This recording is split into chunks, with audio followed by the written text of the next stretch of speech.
February 23rd, 2015. And for this to make sense, you'll have to know that when we had a bunch of circus cats here, we had a contract that said that we couldn't talk about where they had come from. And so that's why I'm going to say the way I say it here. Reno the leopard dies. We probably can't use a lot of this until after Bengali dies, so that the circus doesn't take him out of spite. But here is the background on Reno, so that you know it for his tribute. Maybe you can find a nicer way to say some of this. I was lying to him and he knew it. I was saying, it's going to be all right, but my voice faltered. He couldn't see me, so his other senses were heightened. This was going to be a long trip, and if he didn't stop pacing around in circles, he was going to be bruised and bloodied from hitting the sides of the cage. I asked him to think of a time when he was happiest. He instantly thought back to that day in March of 1995 when all was good in his world. He was suckling at his mother's breast, kneading the warm milk from her with his tiny freckled paws. His mother lovingly groomed his golden fur and tiny black spots with a big raspy tongue. She was assuring him then, as I was telling him now, that we would protect him, but we both failed. We had both been conned. Within just a few short days of giving birth, his mother had to step outside the den to drink and eat so that she could sustain her little cub. As soon as she did, the door slammed shut, locking her out and sealing her cub's fate. He would be bottle raised by some well-meaning but ignorant young girl who would be told that he had to be taken from his mother because she had abandoned him. Instead of the leopard milk nature had intended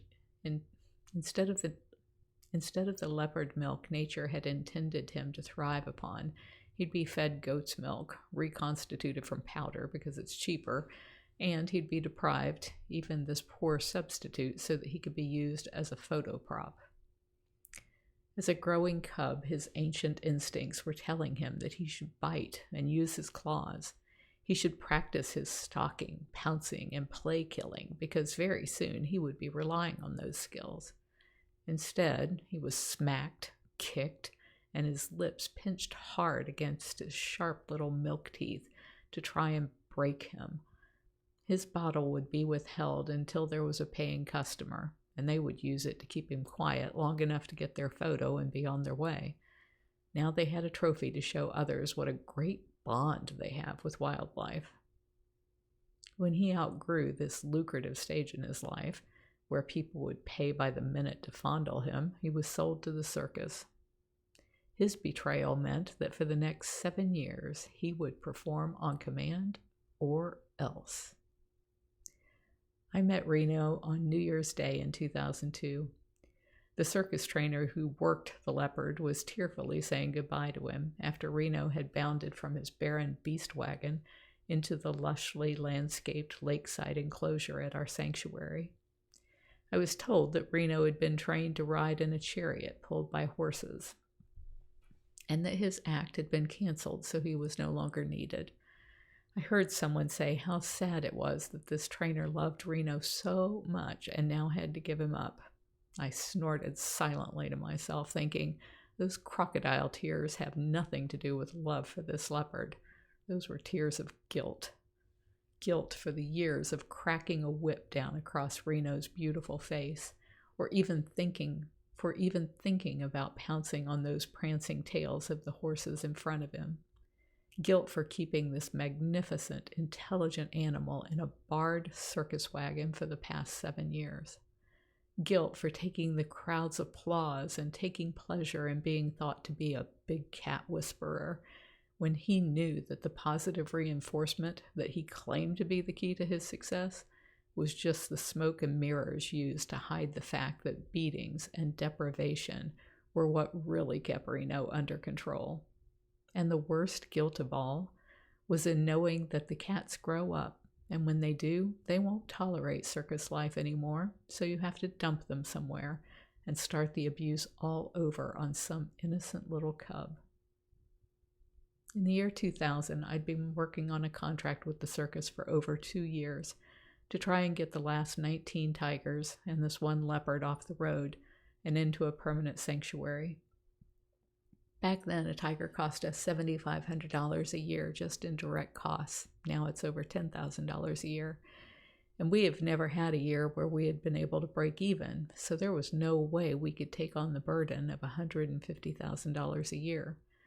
The deal we struck was that the circus would pay for the cage and food for their cats to come here, and if their cats needed a vet, they would send the circus vet.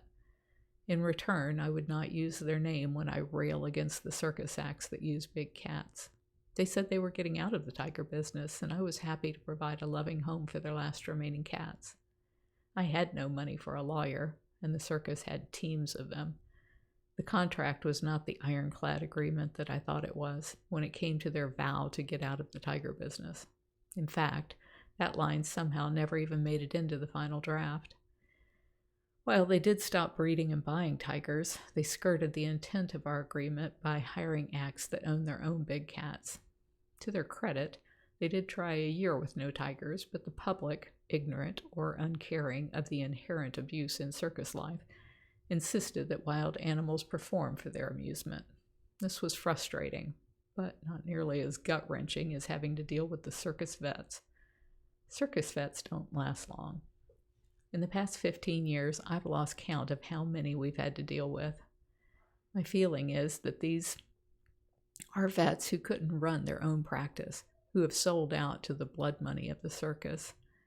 They provide a sense of legitimacy to the circus that would be totally lacking otherwise. But, it turns out, I had to. While I was restrained from using the circus's name for fear of them coming to take their cats back, they used the sanctuary's good name in their spin literature. The circus used to assure the public that they could be guilt-free.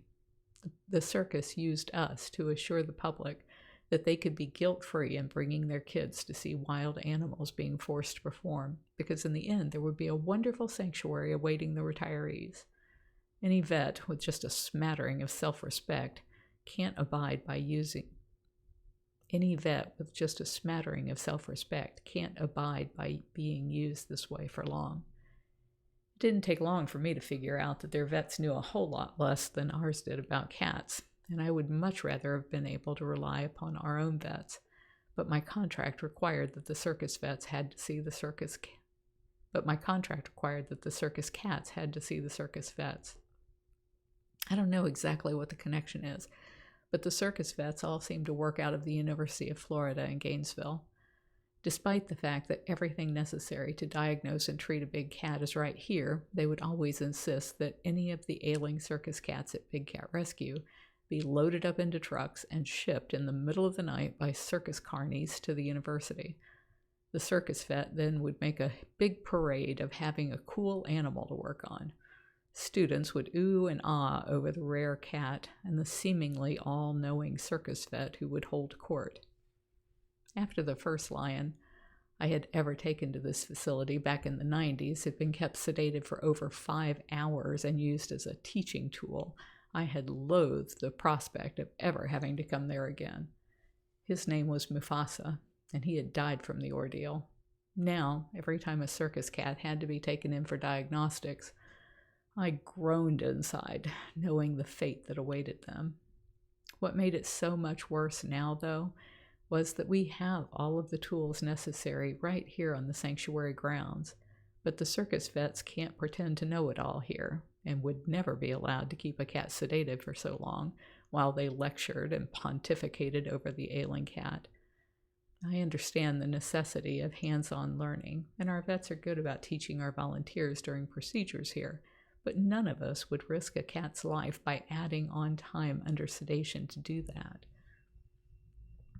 For the past 15 years, our keepers and our vets have made sure that Reno had the very best of care. But now he was acting as if he couldn't see.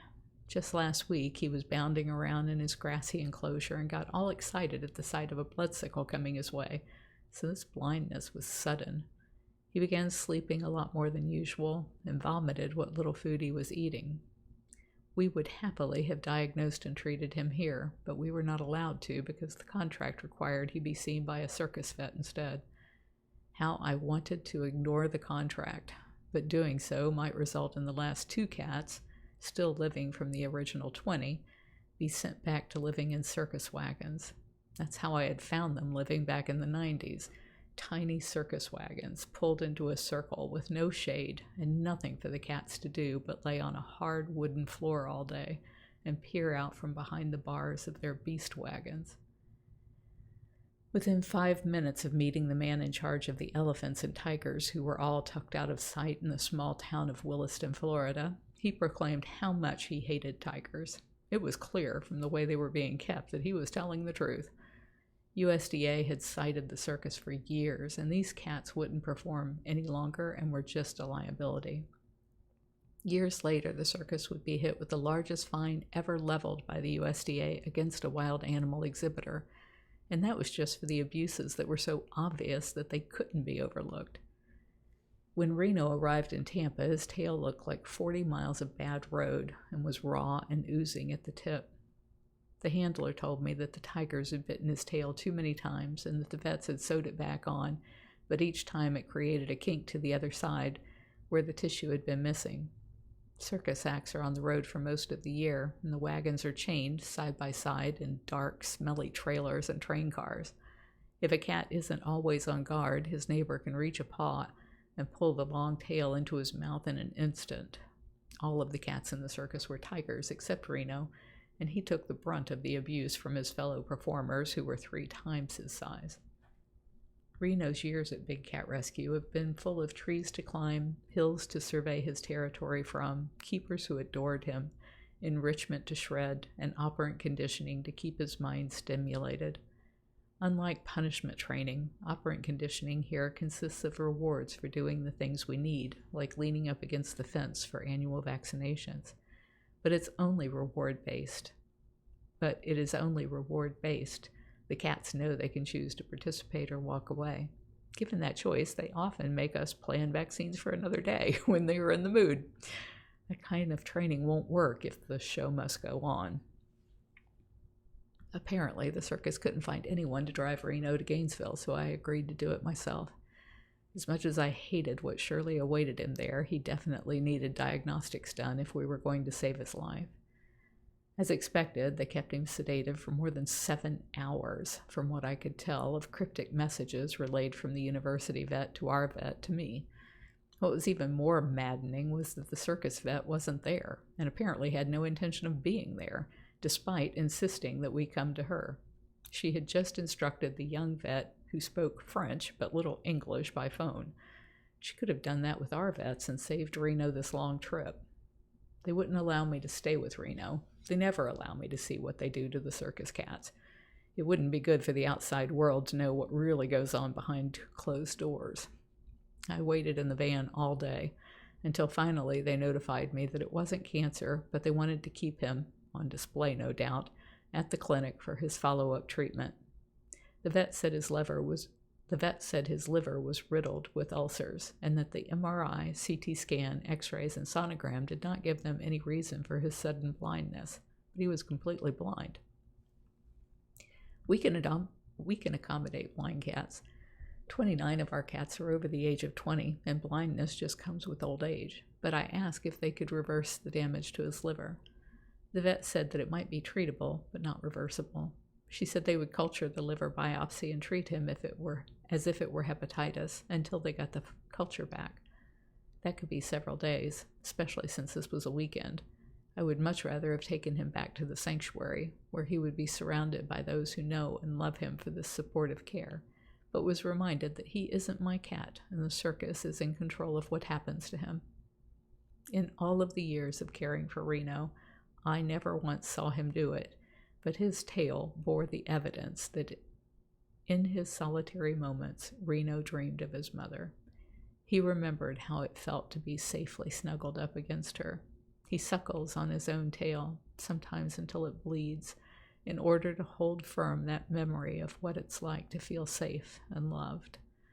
No matter how much we try to provide distraction to Reno from the fact that he was born in a cage, would always live in a cage, and would die in a cage, he always knew that he was born a leopard and that his life should have been his own.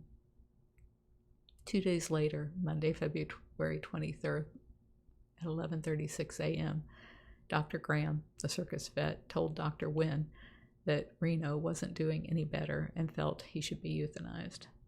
Meanwhile, I had emailed Tom Albert on February 22nd asking, "Dear Thomas, who do I need to talk to at blank about having Reno Leopard, age 20, and Bengali Tiger, age 20 plus, donated to us and blank released from their ongoing care? These cats are way too old to keep hauling them back and forth on a 5-hour round trip to Gainesville for diagnostics when we have 2 big cat vets and all of that equipment here on site or very close by. For the cats, Carole Baskin." He responded on the 23rd, "Carole, we are not interested in donating these animals and prefer to keep the boarding agreement in place. However, we would have no objections to you providing such vet care on site or nearby if and when your veterinarians believe that is appropriate. We would request that your veterinarians keep us apprised of any activities in that regard.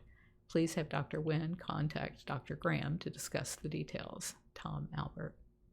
And that was the last cat who ever went to Gainesville.